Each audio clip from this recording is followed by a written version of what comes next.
In this section, we'll load track's additional data and we'll work with it. We'll start this section by loading track's additional data.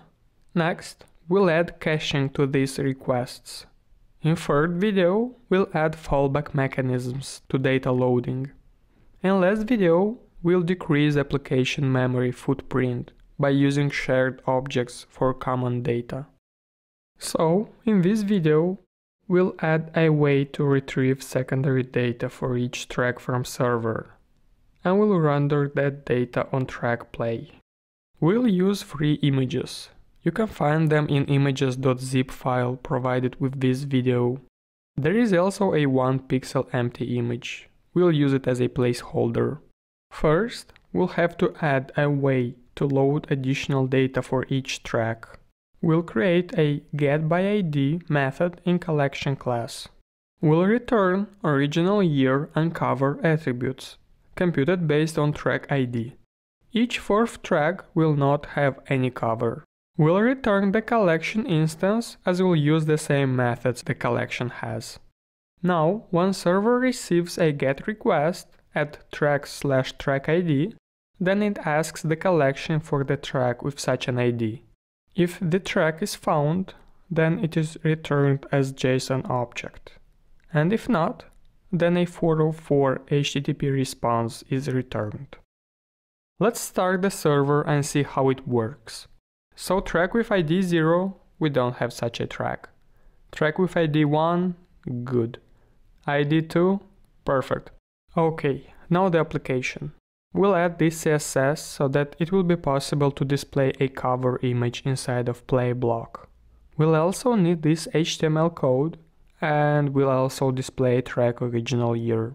Now let's go and create a module that will perform the data loading. GetTrackData will accept a track object and will perform a request to the server. We'll use again promises. So if everything is fine, then the promise is resolved, and if not, then the promise is rejected.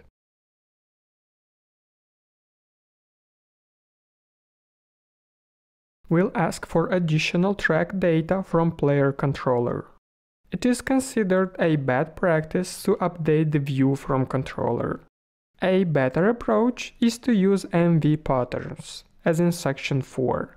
And we'll fix that in next section using a similar approach.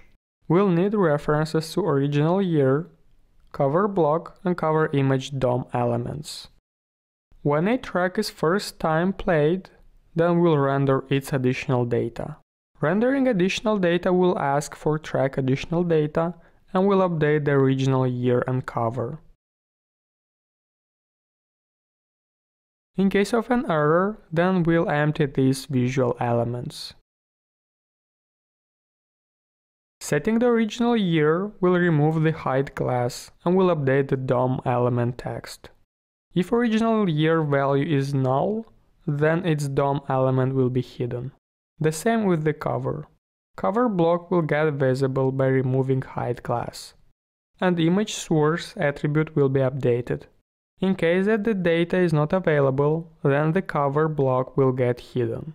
We use the $.attr method, so let's add it. It will simply update the element attribute value.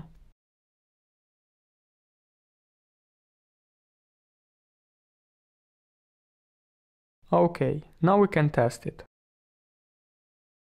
And we forgot to add a comma. Here it is. Now it works. So we have different images for different tracks, and the year is updated. If there is no image, then nothing is shown. In next video, we'll implement data caching.